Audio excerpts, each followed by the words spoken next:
नमस्कार, बोलता Bihar news media में आपका स्वागत है। बेगूसराय के डंडारी प्रखंड स्थित पंचमुखी गांव में भगवान श्री बजरंगबली जी एवं बाबा अमर सिंह देव जी के प्राण प्रतिष्ठान समारोह में वीआईपी सुप्रीमो माननीय श्री मुकेश सहनी जी के साथ बेगूसराय जिला कमेटी के सदस्यों के द्वारा वहां पर सम्मिलित हुआ तथा समारोह में उपस्थित लोगों को संबोधित किया। वहां पर इस भव्य कार्यक्रम के निवेदक डॉक्टर अशोक चौधरी जी एवं व्यवस्थापक गोरेलाल सहनी जी को साधुवाद दिया गया। पटना तक वो अपनी पहचान नहीं बना पाए थे। आज वर्षों बाद आज हम लोगों ने सर उठा के अपने संघर्ष के पद लिए और आप लोगों के लिए लड़ाई लड़ रहे हैं। आज हजारों परेशानी के साथ, हजारों समस्या के साथ झेलना पड़ता है। आज मेरी जिंदगी आप लोगों के आशीर्वाद से मैं भी एक मछुआरा परिवार में जन्म लिया, गरीब परिवार में जन्म लिया। पिताजी मछली मारते थे, दादाजी मछली मारते थे, ऐसे घर में जन्म लिया। आज गोरेलाल सहनी जी जैसे बाहर जाके कमाए काम कर रहे हैं, उसी तरीके से मैं भी मुंबई जैसे शहर में जाके मजदूरी किया। मात्र 900 रुपया महीना यानी कि 30 रुपया रोज पर मैं मजदूरी करता था और वहाँ पे मजदूरी करके मुंबई जैसे शहर में मैं अपनी पहचान बनाया और वहाँ बेहतर जिंदगी जी रहा था। ऐशो आराम की जिंदगी जी रहा था, बड़े महंगे घर में रह रहा था, लेकिन उसको छोड़कर आज आपके बीच में आपके संघर्ष के लिए मैं मैदान में उतरा हूँ। आज रात कहीं और होता है तो दिन कहीं और होता है, खाना कहीं और खाते हैं, नाश्ता कहीं और खाते हैं। गाँव में आप लोग देखते होंगे एक बच्चों का टोली चलता है, कभी इस गाँव तो कभी उस गाँव, कभी उस गाँव। आज मेरी जिंदगी उससे ज्यादा अच्छा नहीं है, उसी के जैसे जिंदगी बन चुका है। कभी दिल्ली, कभी बेंगलोर, कभी पटना, कभी भागलपुर, कभी कटिहार, कभी दरभंगा, कभी मोतिहारी, ऐसी जिंदगी जी रहा हूँ। और ये सिर्फ आपके लिए। और बहुत कुछ हमने पाया 2020 में, जो 75 साल में हम लोगों ने नहीं कर पाया वो मैंने कर पाया, वो करके दिखाया। बिहार विधानसभा में जब सरकार बना तो वीआईपी पार्टी निषाद अल्लाह का बेटा के समर्थन से बिहार के मुख्यमंत्री नीतीश कुमार बने। अगर हम समर्थन नहीं देते तो बिहार का मुख्यमंत्री नीतीश कुमार नहीं बनते। वो ताकत हमारे पास बन पाया। हमने लड़ाई लड़ा, संघर्ष किया और इसमें पूरे बिहार के निषाद के सभी उपजाति का खून पसीना बहाया हुआ। सिर्फ मेरे अपने अकेले दम पे नहीं है। आज तो मैं तो सिर्फ अपने विचार जाके रखता हूँ, उससे पहले तैयारी करते हैं, मंडप बनाते हैं, पंडाल बनाते हैं, मंच बनाते हैं, हमारे लिए व्यवस्था करते हैं। सभी बिहार के सभी निषाद भाई मजबूती से लगे हैं और उसी के बदौलत आज हम लोग वहां तक पहुंचे। लेकिन उन लोगों को पसंद नहीं आया, उन लोगों को जिन लोगों ने 75 साल से आपको गुलाम बना के रखा था, अपने पैरों पर दबा के रखा था, वो मानता था कि आप का गुलाम है। फिर उनको अच्छा नहीं लगने लगा, क्योंकि एक निषाद अल्लाह का बेटा बराबरी करने लगा है, एक बराबरी में बैठने लगा है, राज्य सरकार में हुकुम चलाने लगा है, अपनी मर्जी से राज्य सरकार में काम कर रहा है। हम कह रहे हैं कि 500 करोड़ का बजट होगा तो सदर मला कहता है कि 1500 करोड़ का बजट होगा। मैं इसलिए कहता था कि वो सरकार हमारा था, उस सरकार का मैं पार्टनरशिप था, तो इसलिए आज मजबूती से हम काम कर रहे थे। 15 महीना ही मिला, लेकिन हमने बहुत कुछ किया। तो समय नहीं है बताने का, लेकिन बहुत कुछ हमने किया, लेकिन उनको पसंद नहीं आया। उन्होंने क्या किया, आपका बिहार को खरीद लिया, उस सरकार से बाहर कर दिया जो सरकार आपने बनाया था। तो आज देश में ये सही बात है, जिसके पास शक्ति है, पावर है, पैसा है, वो गरीब को कुछ नहीं समझता है, उनको हमेशा संघर्ष करता है और उनको हमेशा परेशान करके उसको गुलाम बनाने का कोशिश करता है। आज हमें कहते हैं कि केंद्र में मंत्री बन जाइए, राज्य में मंत्री बन जाइए, लेकिन मेरा गुलाम बन जाइए। लेकिन हमने कहा नहीं, हम एकलव्य के वंशज हैं, हम वीरांगना फूलन देवी के वंशज हैं, हम अमर शहीद अब्बास सानी के वंशज हैं। हम लड़ेंगे, करेंगे, भले मर जाएंगे, लेकिन हम लड़ते रहेंगे और आखिरी सांस तक लड़ेंगे और अपने हक अधिकार को लेकर रहेंगे। आज मैं मुंबई कैसे आ रहा है, आराम जिंदगी को यूं छोड़ के नहीं आया। गुलाम तो इंसान जब चाहे तब आप गुलाम बन सकते हैं, लेकिन अगर आपको मौका मिला है संघर्ष करने के लिए, कुछ बदलने के लिए, अपने आने वाला पीढ़ी के लिए, हक अधिकार के लिए लड़ाई लड़ने के लिए, तो आप लड़ाई लड़के तो देखिए। और लड़ाई लड़िएगा तो निश्चित तौर पे आपको आजादी मिलेगा, चाहे 2 दिन हो या 4 दिन हो या 4 साल लगे या 40 साल लगे, आपको आजादी मिलेगा। आज हमारे पूर्वज ने 250 साल लड़े अंग्रेज से, और लड़ाई लड़े, एक न एक दिन वो समय आया अंग्रेज को हिंदुस्तान छोड़ के जाना पड़ेगा। इसलिए आपको हमको हमारी जिंदगी में हमेशा लड़ाई लड़ना पड़ेगा। पहले गरीबी से लड़ाई लड़ना पड़ेगा और मजबूती से गरीबी से लड़ाई लड़ते रहिएगा तो उसे भी पार पा जाइएगा और अपने जगह पे खड़ा हो जाइएगा। जैसे मैंने किया, मैंने भी गरीबी से लड़ाई लड़ा और मैं गरीबी को बता दिया कि भले हम जन्म लिए गरीब घर में, लेकिन मैं मरूंगा नहीं गरीब घर में, मुझे लोग इज्जत से नाम लेंगे, ऐसे मैं बनूंगा। इसलिए साथियों, जब भी आप लोगों को मौका मिले, क्योंकि अभी मोहन भागवत जी ने कहा कि भगवान ने हमको इंसान बनाया और धरती पर कुछ पंडित जी ने हमें जाति धर्म में बदल दिया, तो ये तो सच्चाई है और इस सच्चाई के साथ आपको जीना पड़ेगा। आप अगर निषाद है तो निषाद के घर में ही रहना पड़ेगा। आपको कहीं पे झाजी के घर पे आपको जगह नहीं मिलने वाला या कहीं राजी के जगह नहीं मिलने वाला।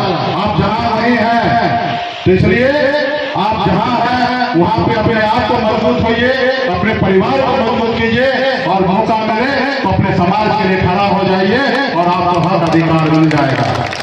हमें किसी से लड़ने के लिए नहीं जाना, किसी को सर फोड़ने के लिए नहीं जाना, किसी के लिए बंदूक चलाने के लिए नहीं जाना है। आपके हाथ में वो ताकत है, जब समय आएगा उस समय में सही निर्णय लेकर अगर बटन दबा देंगे तो आपका दुश्मन समाप्त हो जाएगा और जब आपका दुश्मन समाप्त हो जाएगा तो आप सर उठा के जीत सकते हैं। ऐसी राज देश में है संविधान। इसलिए आने वाले समय में फिर बहुत सारा बात होगा, आपके बीच में आएंगे। पार्टी के सभी पदाधिकारी से मैं आग्रह करूंगा कि अभी आपके पास ज्यादा समय नहीं है। पिछले 9 साल 10 साल से जितना संघर्ष कर रहे हैं, अभी समय आ चुका है, सिर्फ 1 साल बचा हुआ है।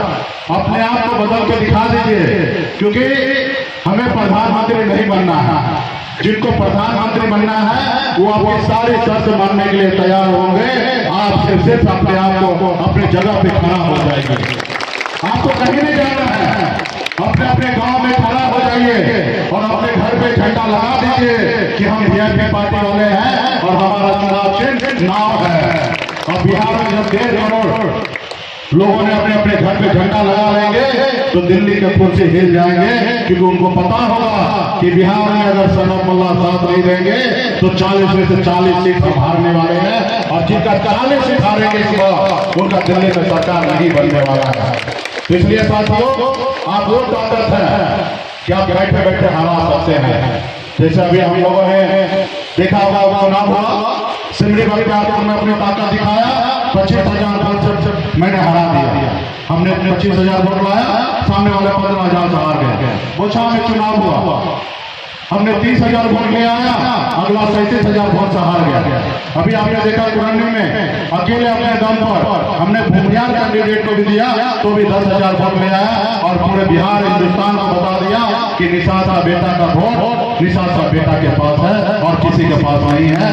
निषाद का वोट वीआईपी पार्टी के साथ है और किसी के साथ नहीं है। आपको भीड़ जुटाने की आवश्यकता नहीं है, आपको सिर्फ ईवीएम पे जब वोट गिराने के लिए जाते हैं उस समय में आपको सही निर्णय लेना है। तो इसलिए आप लोगों के बीच में फिर कार्यक्रम होगा, जिला का जिला कार्यक्रम यात्रा पे हम निकलेंगे और फिर एक एक कर मजबूती से पार्टी के लिए, दल के लिए रहिए। लोग कहते हैं जिसके पास दल होता है उसके पास बल आता है और जिसके पास बल आता है उनके हर समस्या का हल होता है। आज लालू प्रसाद जी के दल बनाया तो उनके पास बल मिला और जब मिल गया बल तो उनके समाज का समस्या का हल हुआ। बहन मायावती, मुलायम सिंह, तमाम हिंदुस्तान में जितने भी नेता हैं उंगली पे गिनती कर लीजिए, जो भी क्षेत्रीय पार्टी है उनका समाज, उनके लोग उनके साथ रहा, उन्होंने अपने राज्य में बदलाव लाया और आज हम भी लाएंगे आने वाले समय में। आज हमारा 32,000 तालाब है बिहार में, लेकिन 32,000 तालाब में आज तकरीबन कम से कम 12,000 तालाब ऐसा है कि दूसरे लोग दबंग लोग कब्जा कर लिया है और 20,000 तालाब बचा है जिसमें 10,000 में मछली पालन होता है और 10,000 तालाब सूख चुका है। आज सरकार आपका होगा, आपका स्कीम होगा, आप भी योगी जी के जैसे बुलडोजर को निकालिएगा, जो आपके तालाब का अतिक्रमण किया है उसको वहां पे घर को तोड़वा दीजिएगा और तालाब का निर्माण करा दीजिएगा। आप सरकार में रहेंगे आप योजना बनाकर आप जो 10,000 तालाब सूख गया है उसको अढ़ाईकरण करके नया तालाब का निर्माण कर दीजिएगा। आपके घर परिवार के लोग मछली पालन करेंगे। आज आपके गंगा जी में सभी लोगों का कब्जा हो चुका है। आज आपकी सरकार बनेगा, आप परंपरागत मछुआरा है, पेशेवर मछुआरा है, तो सिर्फ आप ही का अधिकार होना चाहिए और किसी का अधिकार नहीं होना चाहिए। तो इसलिए बहुत कुछ काम है। मैं सरकार बना में आया तो बिहार में जितने भी डैम है उसमें मछली पालन नहीं हो रहा था। हमने जल संसाधन विभाग से ट्रांसफर करवा के विभाग को डलवा दिया। आज वहाँ पे मछली पालन का व्यवस्था की जा रही है। तो इसलिए क्योंकि सरकार में रहने के बाद ही आप कुछ कर सकते हैं और सरकार में नहीं है तो आपको कोई सुनने वाला नहीं है। तो इसलिए बाबा के लिए आप और हम सब मिलकर संघर्ष करेंगे और अपने बच्चे को पढ़ा लिखा कर उसको काबिल बनाएंगे। पूजा पाठ घर में हम लोग लगे रहे, वो सब अपनी जगह पे है, लेकिन सबसे ज्यादा जरूरी है कि आपके बच्चे को अगर कल्याण चाहिए तो माँ सरस्वती का भी कहना है कि अपने बच्चे को ज्ञान दिलाइए। ना ही कि माँ सरस्वती को दिन भर पूजा करने से आपके बच्चे को विद्या नहीं आने वाला है। एक समय के लिए माँ सरस्वती को हाथ जोड़कर याद कर लीजिए। और हमारे लोगों ने कहा, पंडित जी ने कहा, ग्रंथ गीता ने कहा कि हर कण में शंकर है। आप भगवान को अपने दिल में बनाइए, आत्मा में प्रवेश कीजिए। जरूरी नहीं है उनके लिए बड़ा महल बनाना है। आज देश में सरकार किस तरीके से काम कर रहे हैं। देश में जो सरकार को हॉस्पिटल बनाना चाहिए, गरीब लोगों के इलाज के लिए हॉस्पिटल बनाना चाहिए, गरीब के बच्चे के लिए पढ़ने लिखने के लिए विद्यालय बनाना चाहिए, लेकिन सरकार क्या काम कर रहा है? मंदिर बनाने के लिए चले गए। मंदिर बनाने का काम समाज का है और पंडित जी का है। देश का प्रधानमंत्री हो या राज्य का मुख्यमंत्री का काम मंदिर बनाना नहीं है। तो लोगों के लिए स्कूल, अस्पताल, ये सारी चीज व्यवस्था करके देने की आवश्यकता है। तो बहुत सारा चीज है, आने वाले समय में बहुत कुछ बात करेंगे। अभी समय है, हम 25 जुलाई से लमसम यात्रा पे निकलेंगे। हर गांव आएंगे, आप लोगों के बीच में आएंगे, अपनी बात को रखेंगे और जो बात आज आपने सुना है वो अपने अगल बगल में, अपने पड़ोस में, रिश्तेदार, जहां तक आपका पहचान है वहां तक अपनी संदेश को पहुंचाइए। क्योंकि आप हर एक व्यक्ति को सनक पल्ला बनना पड़ेगा, तब जाके समाज का कल्याण होगा, उत्थान होगा। बहुत बहुत धन्यवाद, फिर से आप सभी को धन्यवाद। होली का समय है तो सभी शुभकामना आपको देते हैं। और हनुमान जी का आज मंदिर का उद्घाटन हुआ, प्राण प्रतिष्ठा का कार्यक्रम